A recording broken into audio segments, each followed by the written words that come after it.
Boa tarde, alunos e alunas. Tudo bem? Aqui é a doutora Érica Mayumi Watanabe. Sou médica radiologista. Sou da turma 49. Me formei em 2016. E hoje eu vou dar aula sobre fundamentos de radiologia para enfermagem. Aplicações no sistema nervoso central e no pulmão. Peço desculpas que eu tô sem câmera hoje, mas depois quem quiser dar um alô para mim, pode dar um alô. Estou sempre lá na radiologia, no CDI da Unesp. Sempre que tiver dúvida, pode vir falar comigo. Eu acho que eu nunca tinha falado para a Loren, né? Mas eu fiz técnico de enfermagem e também fiz enfermagem na USP. Acabei não concluindo o curso. E então eu tenho assim um carinho muito especial pela enfermagem.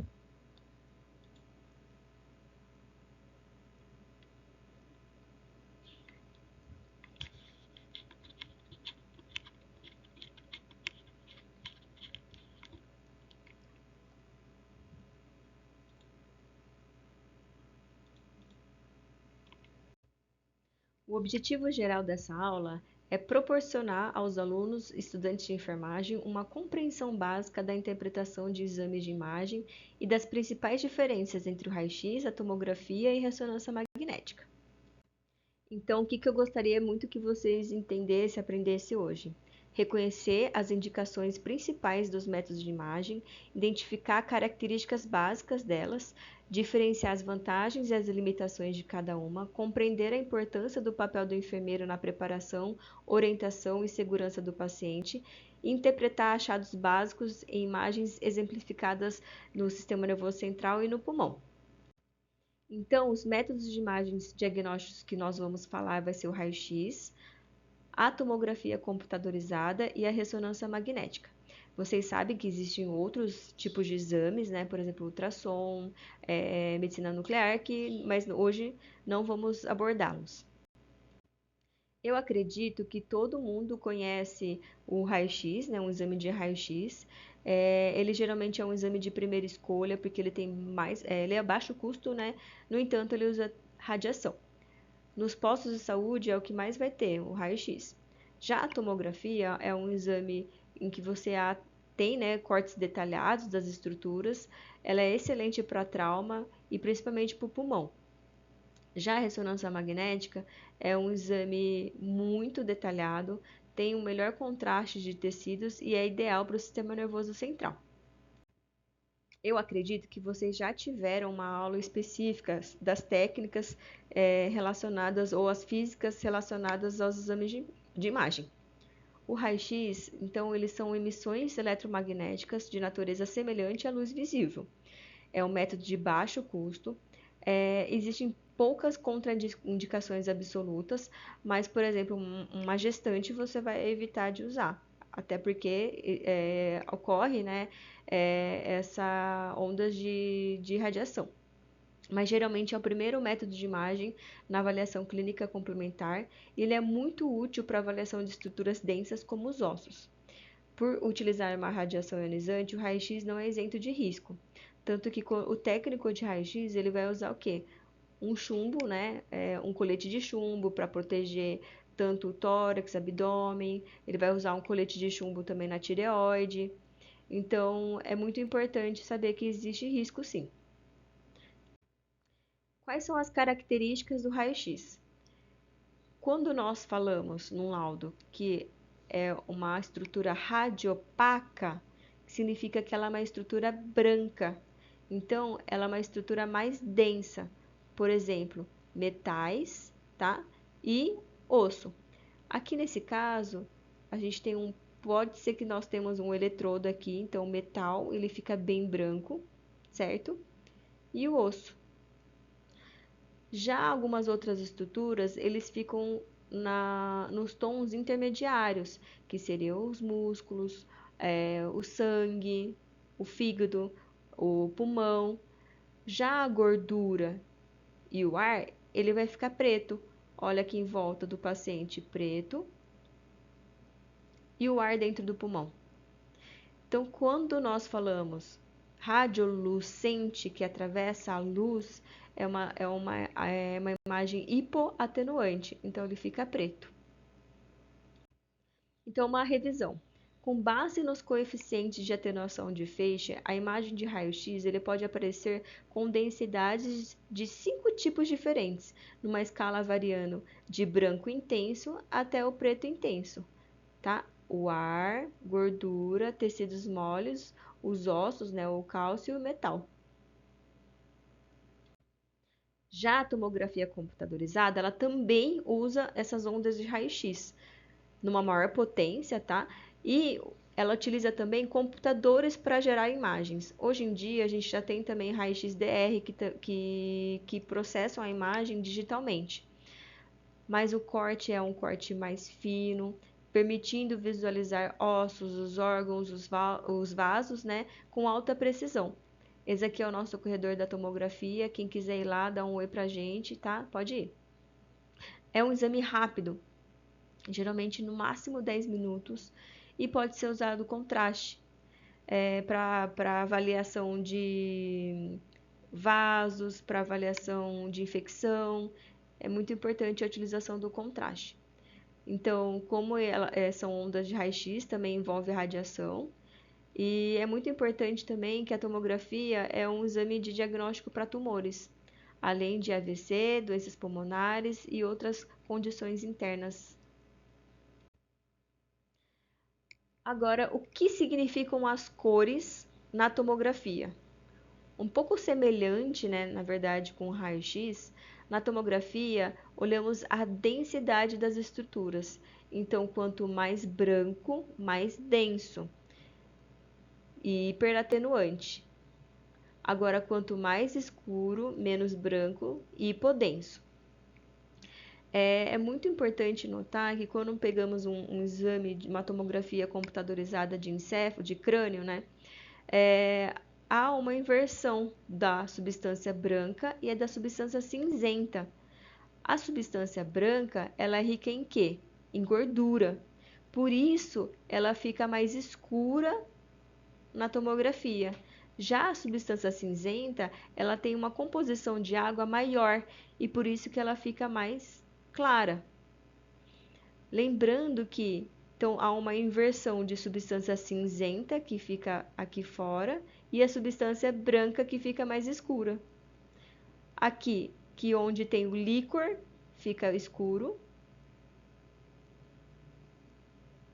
E onde tem o que? Ar também fica escuro.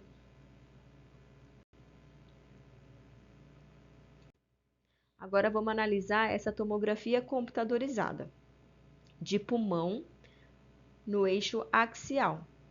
Podemos visualizar a estrutura do tórax, certo? E aqui tem uma estrutura mais preta. Essa estrutura mais preta, ela tá da mesma cor que o ar de fora. E esse pulmão aqui, ele está rechaçado, ele está empurrado. Então, isso é uma imagem de pneumotórax, ar dentro do tórax. Agora, vamos pegar essa cor, essa densidade e transformar numa escala chamada Hounsfield. Então, a unidade Hounsfield é basicamente entender que o corpo humano ele é feito de água, então atribuímos 0 para a água. O ar seria o máximo negativo, menos 1000. E o osso e o metal seria máximo positivo, mais 1000. Então, o ar ficaria bem preto. Depois, seguindo os tons de cinza, né, em 30 tonalidades que o olho humano consegue distinguir, a gordura, seguida da água, que ficaria 0. Então, a gordura é negativo, tá? A água 0 e depois os tecidos, que vão aumentando gradativamente até chegar numa estrutura, por exemplo, de osso, que é mais 1000, que é muito mais que 1000. Ó o osso aqui, bem mais branco. Então, a unidade de Hounsfield, ela serve para quando nós estivermos utilizando a tomografia, a gente poder calcular uma estrutura e conseguir identificar se ela tem uma unidade de Hounsfield de gordura, menos 1000, menos 20, ou de líquido, tá? É muito importante para a gente conseguir distinguir as estruturas também. Acredito que todo mundo já sabe já noções espaciais de posicionamento, né? Consegue imaginar uma pessoa fazendo uma tomografia? Pois bem, esse é o jeito certo de interpretar quando você imagina um paciente na tomografia. Você vai imaginar sempre de baixo para cima. Então você vai ver que a mão direita do paciente vai estar nesse lado da tela e a mão esquerda do paciente vai estar desse lado da tela. Quando a gente fala assim, existem várias piadas, né? Ah, então você vai para a direita do radiologista ou à esquerda do radiologista? Porque a gente vê de baixo para cima, tá? Então vamos lá. Quais são os planos anatômicos que nós utilizamos? O sagital, o coronal e o axial. Todo mundo lembra lá da anatomia das bolachinhas, né? Do Anchieta no plano axial? Para a gente radiologista, o mais importante é o axial. Por incrível que pareça, demorou muito para eu entender o plano axial. Realmente é difícil entender. Mas, se você sempre pensar que você vai estar vendo o paciente de baixo para cima, você vai entender onde estão as estruturas. Então, olhando o paciente de baixo para cima, cortando o paciente nessas setinhas aqui e olhando aqui essa tomografia, nós temos o quê? O lado direito do paciente. Ai, minha setinha travou. O lado direito do paciente e o lado esquerdo do paciente. Então, gente, o que órgão nós temos do nosso lado direito? Todo mundo coloca aí a mão do lado direito. Nosso fígado, certo? Então, aqui nós temos o fígado. E que nós temos do nosso lado esquerdo? O baço, o baço. Então, aqui seria as estruturas posteriores e as estruturas anteriores. Combinado? Então, esse aqui é um exame de tomografia abdômen no eixo axial. Tá aí uma coisa que eu gosto. Corte longitudinal sagital. Por quê? Eu acho mais fácil de entender. É muito bonito ver a coluna, ver as estruturas na lateral, né?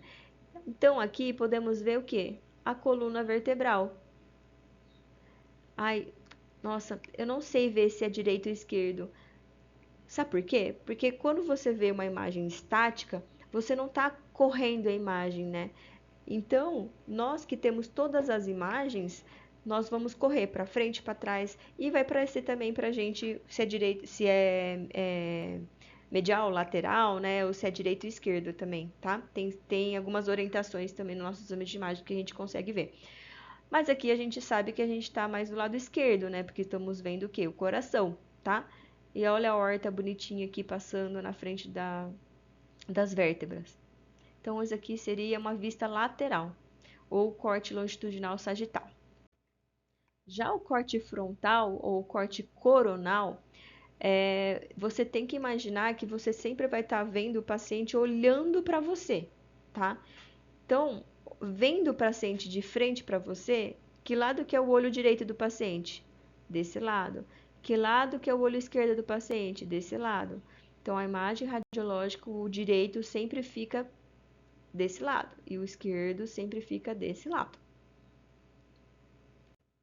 E olha que coisa legal na tomografia. Nós conseguimos alterar a cor, né? A cor das estruturas através do contraste. Por quê? O contraste ele é injetado aonde? Na veia. Então ele faz todo o trajeto, do retorno venoso, coração, aí bombeando para o fluxo sanguíneo, né, arterial das estruturas. Então, dependendo do momento em que a gente vai, entre aspas, bater a imagem, fazer o corte da imagem, nós vamos conseguir visualizar algumas estruturas. Então, por exemplo, aqui Aqui é uma tomografia sem contraste. Olha o rim. E aí, gente, é rim direito ou rim esquerdo? Rim direito. E aqui é uma fase arterial.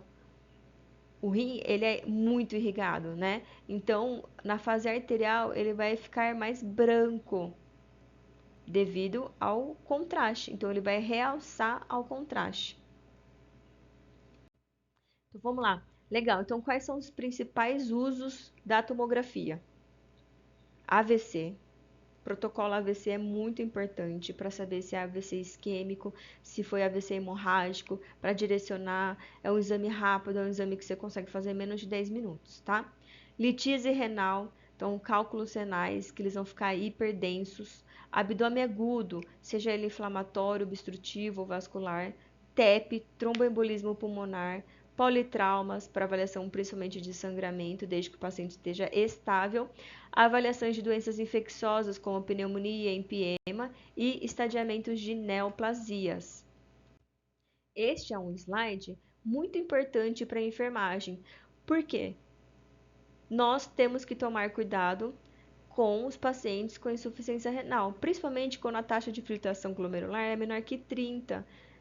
Geralmente chega a ser uma contraindicação de realização de exame com contraste. Pacientes com história de alergia a iodo e meios de contraste previamente. Lembrando que quando vocês fizerem a anamnese dos pacientes, o relatório inicial, alergia a frutos do mar, camarão, não tem relação com contraste. Muitos antigamente achavam que quem tinha alergia a frutos do mar não podia fazer contraste.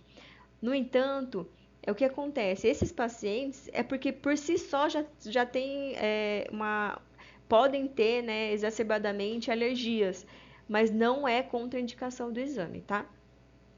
Um outro ponto importante é gestantes. Geralmente a gente já contraindica por conta da própria radiação, mas se for importante, tem que sempre ponderar o risco-benefício, principalmente da função tiroidiana do recém-nascido. Agora eu vou começar a falar um pouco grego, né? Porque a ressonância magnética é uma área assim muito específica, muita gente não entende, mas eu vou falar um pouco do princípio físico e eu queria que vocês pudessem entender um pouco melhor da ressonância magnética. A ressonância magnética é um campo magnético muito forte. Não pode levar nenhum metal lá dentro que vai pegar seu metal, vai arrancar seu metal. Teve uma vez que entrou com o paciente na maca, a maca foi direto para o campo magnético e foi super difícil tirar. Onde que há ondas de rádio para alinhar os prótons de hidrogênio do corpo. Nós somos feitos de água, então o maior átomo do nosso a maior quantidade de átomos do nosso corpo é o hidrogênio. O que acontece? O campo magnético ele faz o quê? Ele faz um alinhamento desse hidrogênio para gerar imagens detalhadas sem usar nenhuma radiação ionizante. Ou seja, a ressonância magnética consegue ter um contraste muito bom de tecidos moles, muito melhor que a tomografia computadorizada e imagina no raio-x. E ela possibilita ainda um estudo funcional, por exemplo, uma espectroscopia, uma difusão, que eu vou falar mais para frente. A perfusão a gente não vai ter tempo de falar hoje, mas é um exame muito demorado, chega a ser 45 minutos só para avaliar uma estrutura só. E é um exame que ele é muito sensível ao movimento. Então, imagina o paciente ficar 45 minutos parado, literalmente parado. Então, é um pouco complicado nesse aspecto. Quais são as contraindicações? Um marca-passo que não é compatível, clipes de aneurisma metálicos, então artefatos metálicos e algumas próteses. No sistema nervoso central, é muito importante para uma avaliação de um AVC isquêmico precoce através da difusão, também para diagnóstico de tumores cerebrais, doenças desmineralizantes, por exemplo, esclerose múltipla, e um estudo detalhado de medulas, nervos periféricos. Vocês lembram que na tomografia a gente falava de densidade? Então, densidade daqui, alta densidade, baixa densidade. Agora, na ressonância magnética, a gente vai falar de sinal, tá? Então, o que é intensidade de brilho na escala de cinza, sinal, combinado? Então, Hipersinal ou alto sinal, hiperintenso, significa branco. Já isosinal, sinal intermediário, isointenso, cinza. E o hipossinal, baixo sinal ou hipointenso, mais preto. Eu acho que ficou faltando uma palavra aqui, né, gente? Desculpa. Não vou ficar falando todas as vantagens da ressonância magnética, que são muitas, é muito bom, alta definição. Vou falar das desvantagens. A ressonância magnética é muito ruim para ver o osso. Ou quando tem prótese ou artefatos metálicos, ele vai fazer um artefato tão grande que você não vai conseguir ver as outras estruturas adjacentes. Também não é bom para ver tórax, pulmão, tá? E é um exame com muito custo, é um exame muito demorado também e pouco acessível. Olha só um exame em que tem pinos no joelho, tá? Ó, esse aqui é um exame de ressonância magnética. Você tem um artefato metálico que forma um endurecimento das estruturas adjacentes. Então, se tem alguma cirurgia, talvez não seja interessante fazer uma ressonância magnética.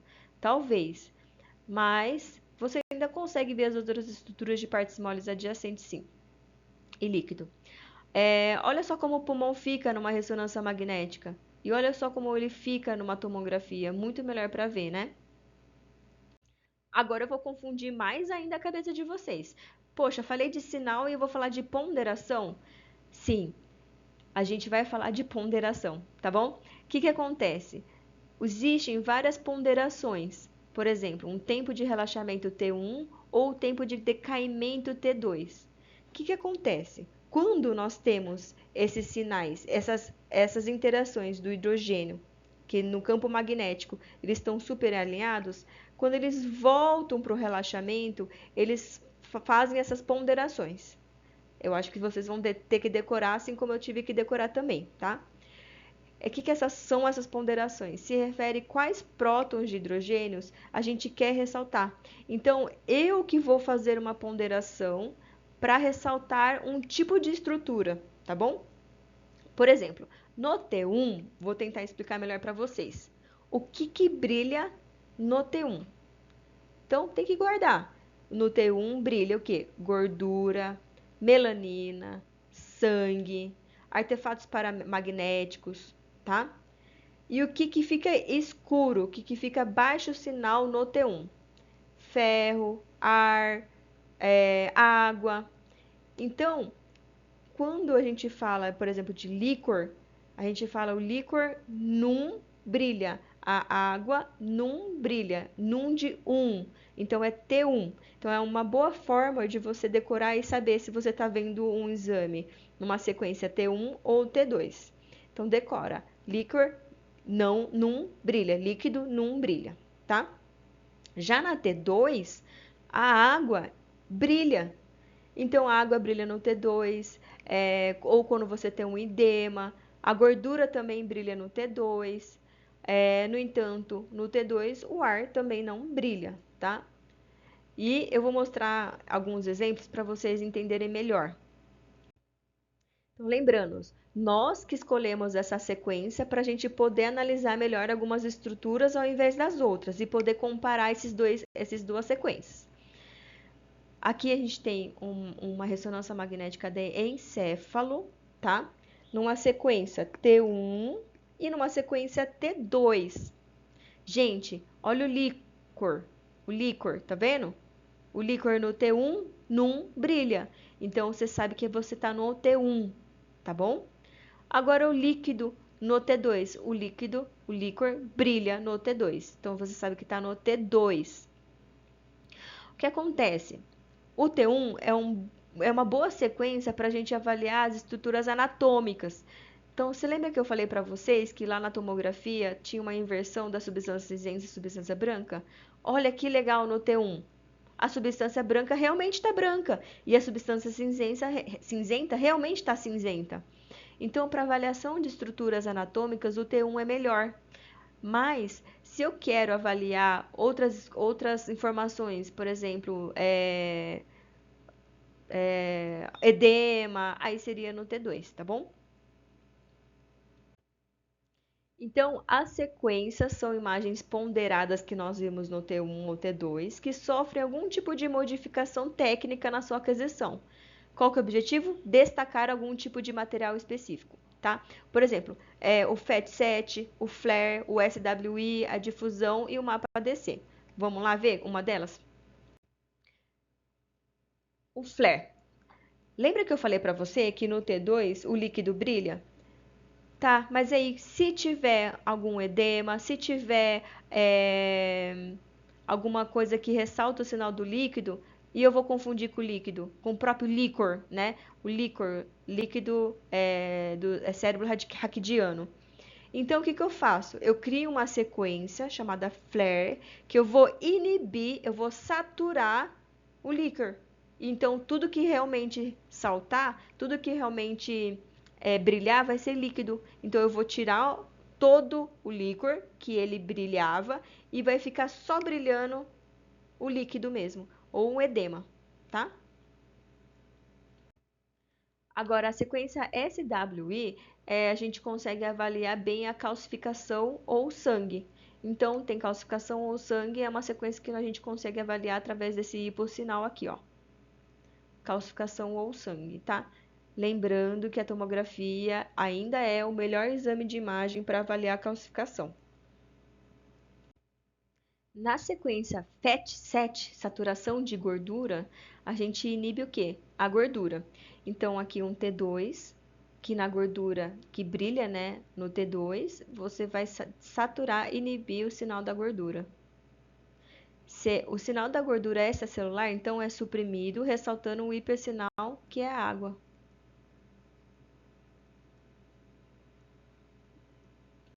A sequência de difusão, ou mapa de ADC, é correlacionado aos movimentos brownianos da água. Olha aqui, ó, os movimentos brownianos da água, ó.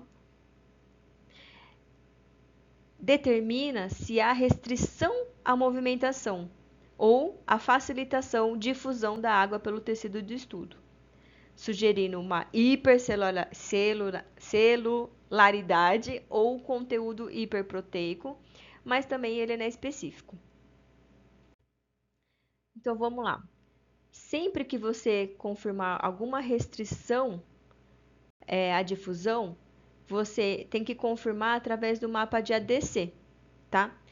Porque sempre vai ser oposta, vai ser uma sequência oposta ao DWI. Então, se você tem uma restrição à difusão, o que, que poderia restringir a difusão da água? Por exemplo, um AVC. Então, se você tem um AVC, no DWI ele fica com hipersinal e ele vai inverter e vai ficar com restrição de sinal ou baixo sinal no mapa de ADC.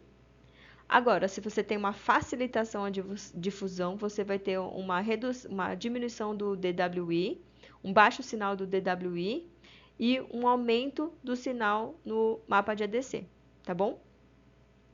Compliquei muito, né? Mas vamos tentar agora lembrar um pouco da anatomia do sistema nervoso central. E eu quero mostrar para vocês o quanto é importante a ressonância magnética para avaliação das estruturas anatômicas. Olha a diferença para a gente conseguir definir cada estrutura, por exemplo, dos núcleos da base. Então, esse aqui é um exame de ressonância magnética, aqui é um exame de tomografia. Olha como que a diferenciação córtico, medular, substância branca cinzenta é mais difícil. Aqui é muito mais fácil definir substância branca da substância cinzenta. Olha a calota craniana, como ela é hiperdensa, né? E aqui vamos avaliar. Olha a cabeça do caudado, tá? Aqui a gente fala o quê? Núcleo lentiforme, que seria o quê? O núcleo lentiforme, em volta, né? Aqui dentro tem a cápsula interna, a cápsula externa. Aqui seriam os tálamos, os plexo coroide. Então, a ressonância magnética ela é muito melhor para avaliar as estruturas anatômicas do encéfalo. Acho que a gente já está na metade da aula. Agora, a partir de agora, vamos falar sobre patologias, tá? Começando pelas patologias do sistema nervoso central.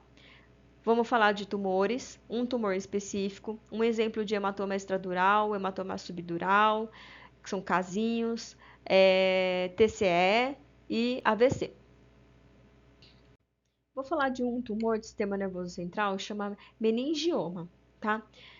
Meningioma é uma lesão extraaxial, então ela tá fora do eixo do encéfalo, tá? Ela geralmente é única, mas pode ser múltiplas também.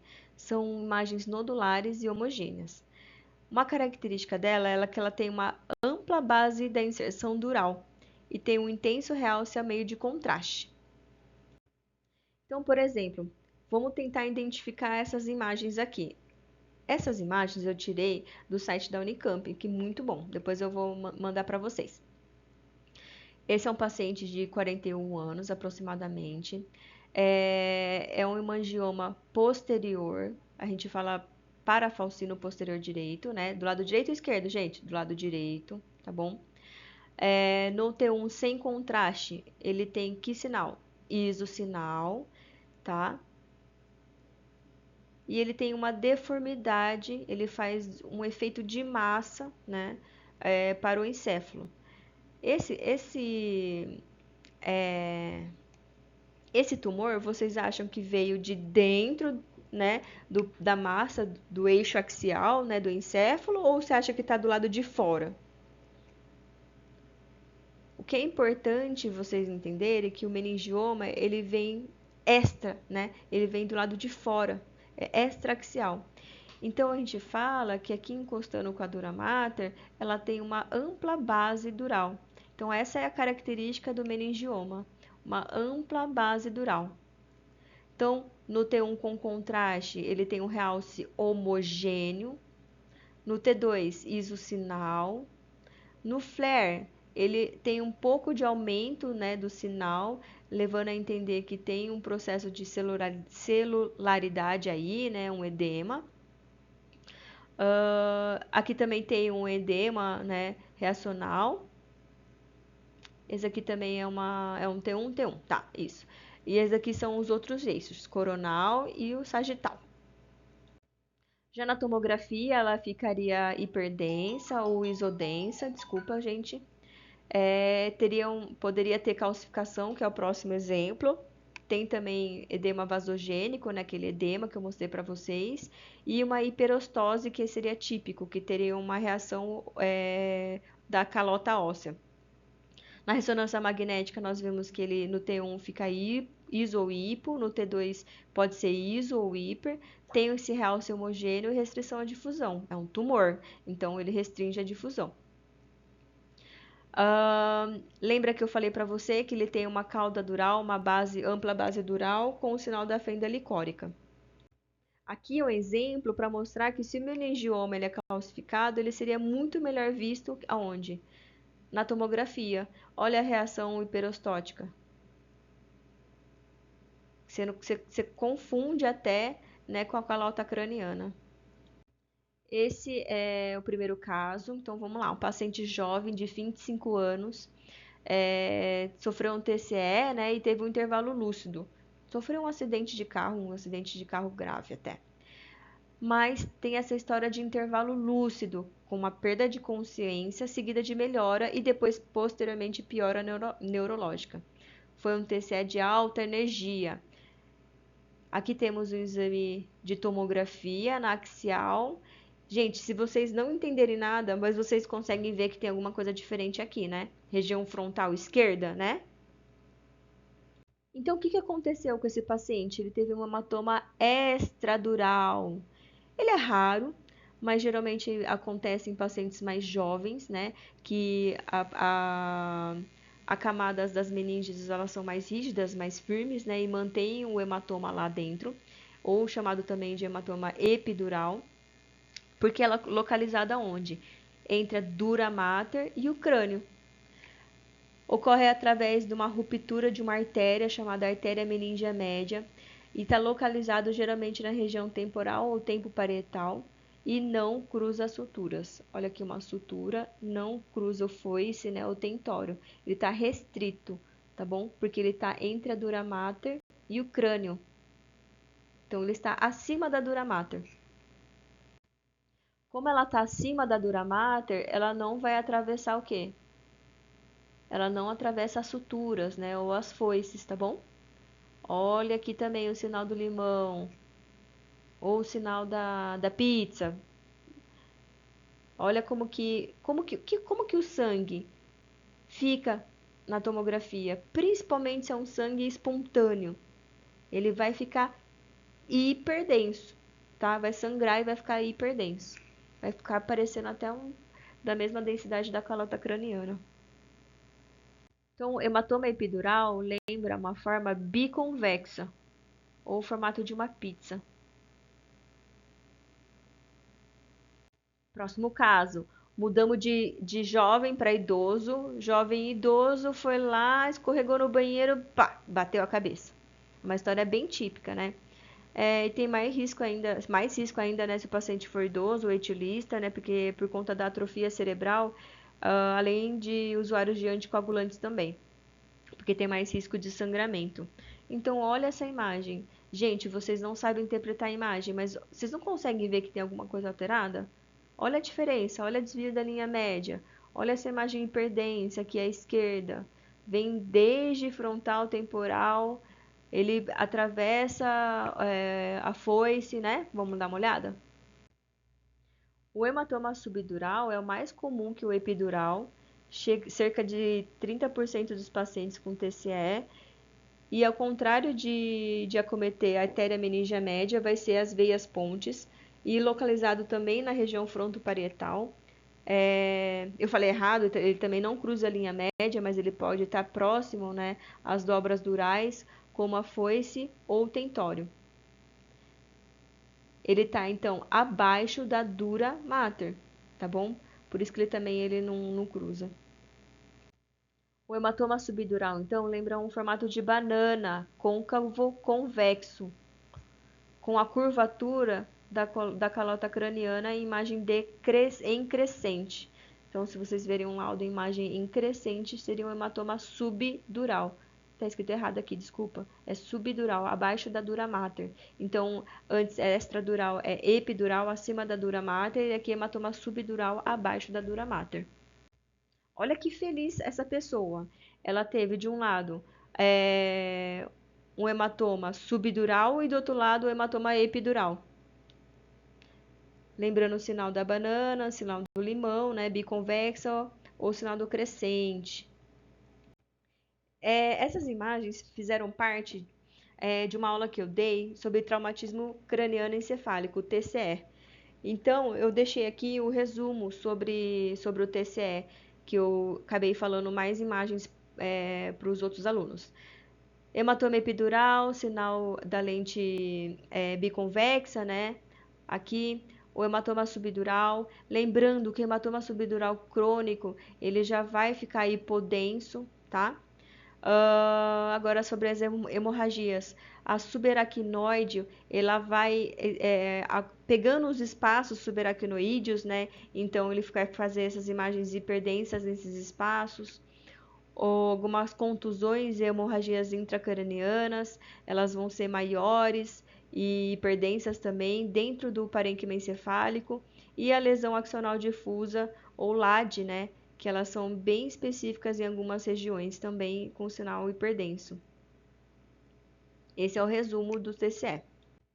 Agora, um dos assuntos mais importantes do motivo pelo qual a gente tem uma ressonância magnética para não atrasar o diagnóstico de um AVC isquêmico. Olha um paciente com uma tomografia e esse mesmo paciente tendo feito uma ressonância magnética. Você acaba não vendo algumas coisas. Tem alguns sinais que eu vou mostrar para vocês, tá? Que são os sinais precoces de um AVC isquêmico, mas às vezes você não consegue enxergar o grau da lesão, o quanto acometeu essa isquemia, e só vai conseguir ver através da ressonância magnética. Mas aqui, para vocês entenderem, aqui tem o sinal da artéria hiperdensa na tomografia e um AVC na ressonância magnética. Então, num AVC isquêmico agudo, o que você poderia ter de achados? Um sinal da artéria hiperdensa, uma perda da diferenciação córtico-medular, tá? É isso que você vai ter num AVC agudo. Aqui para ficar melhor caracterizado o sinal da artéria hiperdensa. Lembrando que no protocolo de AVC da ressonância magnética tem que ter o quê? DWI e mapa de ADC, tá? Lembra que eu falei para você sobre a restrição das moléculas de água? Quando você tem um AVC, você vai ter uma restrição às moléculas de água. Então, no DWI você vai ficar com hipersinal e vai confirmar no mapa de ADC a mesma região com hipossinal.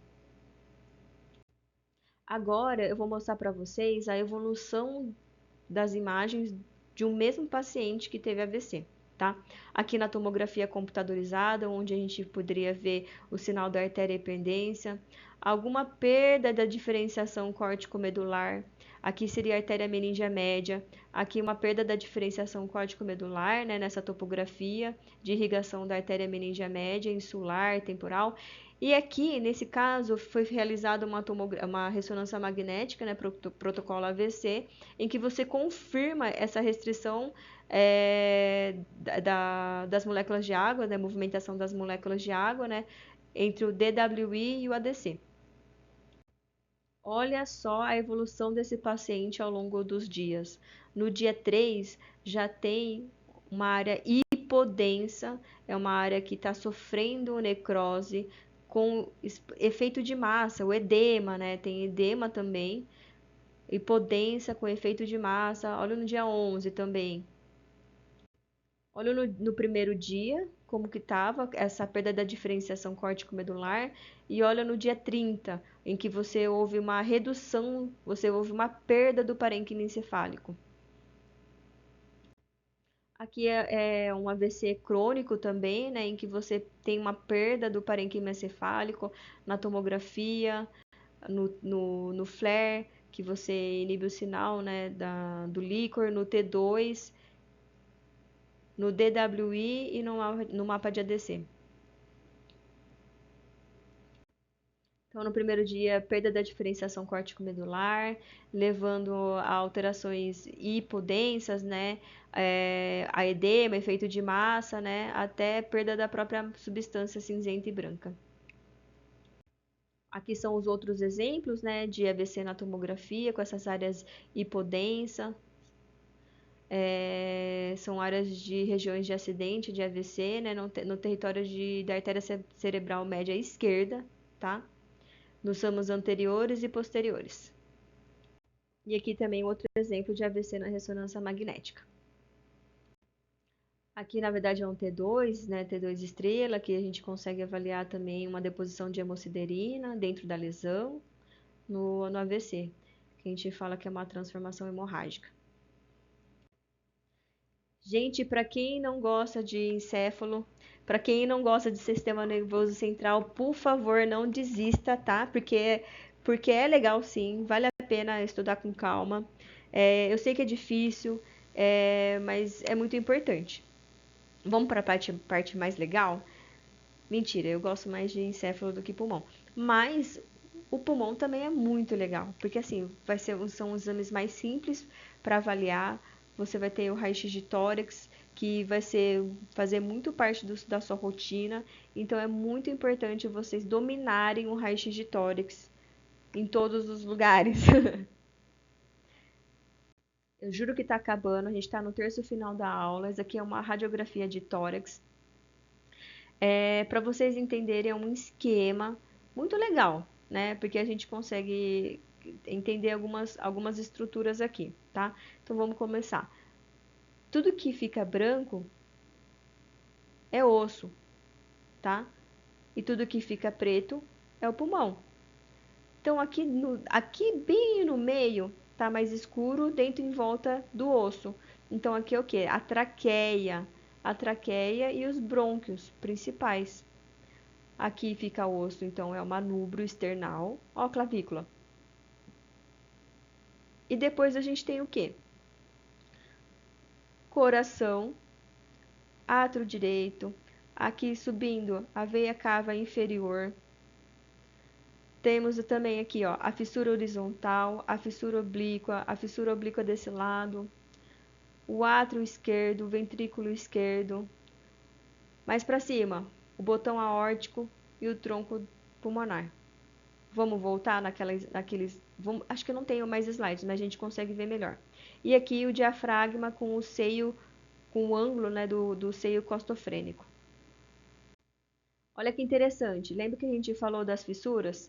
Então, através das fissuras a gente consegue separar os lobos pulmonares. Do lado direito, então, temos o lobo superior direito, tudo em verde, que envolve o coração, o lobo médio direito. Então, todas as coisas que você encontrar aqui, uma massa, uma imagem aqui, que esteja do lado do coração, pode ter certeza que é o lobo médio, tá? Aqui em roxo, bem pequenininho, que você só vai ver depois na vista lateral, porque é o que? É o lobo inferior direito, ele é posterior, por isso que você consegue avaliar mais na vista lateral, no perfil, tá? Em amarelo, o lobo superior esquerdo e o azul, posterior, lobo inferior esquerdo. Do lado direito, a gente tem o que? A fissura horizontal, do lado direito a fissura horizontal, oblíqua e oblíqua. Ó, obliquada, obliquada e horizontal. Eu não vou surtar vocês com essa imagem de tomografia, mas é só para vocês entenderem como que é uma tomografia de tórax normal no plano axial. Olha que bonitinho aqui no 3D. É esse corte que estamos aqui, vendo a tomografia, em que a gente consegue ver o quê? Coração, aqui o pulmão, dá para ver os brônquios, as artérias, dá para ver a aorta. Olha aqui o corpo vertebral, as costelas. Então, esse aqui é um esqueminha só para vocês entenderem o que você consegue avaliar nesse corte axial. Esse mouse é pago, mas vale muito a pena, porque ele consegue fazer em todas as sequências os cortes do pulmão, aliás, de toda a anatomia, né, do corpo, mas aqui para representar no corte axial, no sagital e no coronal. Olha aqui onde está no 3D. Isso aqui é só um exercício, então, para a gente lembrar axial, sagital, coronal. Lembrando que no axial a gente vê o paciente de baixo para cima, né? Aqui é o direito, aqui é o esquerdo. Olha o ventrículo esquerdo apontando para o lado esquerdo. Saindo aqui a aorta do ventrículo esquerdo. É isso aí. Vamos acabar então com as patologias do pulmão. Vamos falar brevemente sobre pneumonia, tuberculose, insuficiência cardíaca congestiva, DPOC, derrame pleural e pneumotórax, tá? Agora é mais rapidinho. Isso vocês têm que ter muita clareza. Como avaliar a pneumonia? Então, a pneumonia ela é caracterizada com o quê? Com uma consolidação. Ela é uma consolidação pulmonar. Então, ela vai ficar hiperdensa. E aí, ela tem uma característica que é o sinal do broncogama aéreo. Então, em volta do brônquio, ele vai ficar o quê? Branco. Então, eu vou enxergar muito bem o bronco. Por isso que o sinal do broncograma aéreo, tá? Então, esse aqui é um exemplo de uma pneumonia. Que lobo que é, gente? Tá pegando tá pegando, borrando a curvatura aqui, né, do coração? Tá. Então, é lobo médio. Ó, o lobo inferior aqui tá preservado. Então, essa pneumonia é no lobo médio. Gente, aqui só para demonstrar uma tuberculose pulmonar pós-primária ou de reativação, né? Em que o paciente tem uma queda da imunidade e aí tem essa imunidade reativa, né? Que pode ter em forma de nódulos, pode ter em forma de cavitação, como é nesse caso. Essa é uma lesão cavitária, né? Vocês conseguem avaliar que tem uma cavidade, literalmente é um buraco, ó, formou um buraco aqui. Então, essa é uma das características da tuberculose. Isso aqui é uma insuficiência cardíaca congestiva, né? Em que o paciente ele tem uma cardiomegalia, tem um aumento do índice cardiotorácico. Você tem também um edema pulmonar, né? Você tem um aumento da trama vascular e líquido, né, no pulmão. Ó, a quantidade de líquido aqui. Você tem também um aumento, né, do diâmetro do tronco da artéria pulmonar. Então, essas são as características de insuficiência cardíaca congestiva. Já na doença pulmonar obstrutiva crônica, você tem, na verdade, o paciente ele não consegue eliminar o ar, né? Então ele tem uma doença obstrutiva em que você não consegue eliminar o ar, então, portanto, ele retém mais o ar. Como ele retém o ar, ele fica com esse tórax aqui alargado, né? Tórax em barril, e você fica mais hipodenso do que o normal. Então, na radiografia, né, você pode visualizar esses espaços bolhosos, né, caracterizado por preenchimento de ar. Na tomografia também, né, você pode identificar esses espaços, essa redução, né, da densidade, né, essas áreas hipodensas, né, aqui, e o aumento anteroposterior do tórax. Uma outra coisa também importante falar, né, é que você tem também retificação da cúpula diafragmática também. E aqui também esse espaço, né, você vai estar aumentado. Agora, no derrame pleural, tudo que falar derrame é líquido, tá? Então, você vai ter o líquido aonde? No espaço pleural. O líquido, ele fica como no raio-x? Ele vai ficar branco. Então, o paciente está em pé, o líquido desce, então ele vai ficar onde? Aqui embaixo. Esse aqui é um derrame pleural bem volumoso, né? Olha como que você tem uma obliteração, um apagamento do seio costofrênico da cúpula diafragmática, porque ele vai estar preenchida por líquido, então vai ficar branco. Já o paciente, quando ele fica deitado, o líquido desce, então o líquido vai estar aqui embaixo. Então, aonde deveria ter pulmão, ele vai estar o quê? Preenchida, né, a parte de fora, né, na pleura, no espaço pleural, por líquido. Então, esses aqui são casos de derrame pleural. Já o pneumotórax, ao invés de você ter líquido no espaço pleural, você vai ter o quê? Você vai ter ar. Então, vai ter uma entrada de ar no espaço pleural, por isso chama pneumo de ar, tórax, dentro do tórax, tá? E esse espaço de ar, ele pode fazer o quê? Até colabar o pulmão. Ou ele pode fazer um efeito de retração do parênquima pulmonar. Entra ar e o parênquima pulmonar ele fica retraído. Então, essa é a característica do pneumotórax. Você consegue ver um aumento das estruturas, da densidade, né? Desculpa, você consegue ver o aumento da opacidade, né? Uma redução da densidade preenchida por ar, e uma retração.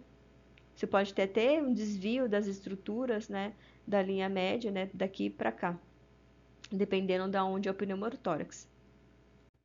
Agora vou perguntar para vocês, paciente que sofreu um TCE, qual exame vocês vão pedir agora? Vocês sabem qual é o melhor exame? Tomografia, certo? Paciente que tem uma tosse persistente, tosse, pulmão, tomografia. Paciente que tem um déficit neurológico súbito, pode ser tanto a tomografia, né, primeira escolha, mas em seguida seria interessante fazer o quê? Uma ressonância magnética. Então, como conclusão, cada método tem indicação específica. Os enfermeiros são essenciais na preparação e na segurança do paciente, e é importante reconhecer os achados básicos na ajuda no cuidado multiprofissional. Gente, peço desculpas ter feito uma aula tão corrida. Essa aula poderia ser sido melhor explorada, mas por isso que eu peço desculpas. Se vocês tiverem alguma dúvida, pode mandar mensagem. Vou disponibilizar meu e-mail para a professora e pode sempre me encontrar na Unesp, tá bom? Muito obrigada, e esse é meu e-mail, pode me mandar mensagem mesmo. E as referências bibliográficas eu não consegui terminar a tempo, mas também se alguém tiver alguma dúvida, eu posso passar também.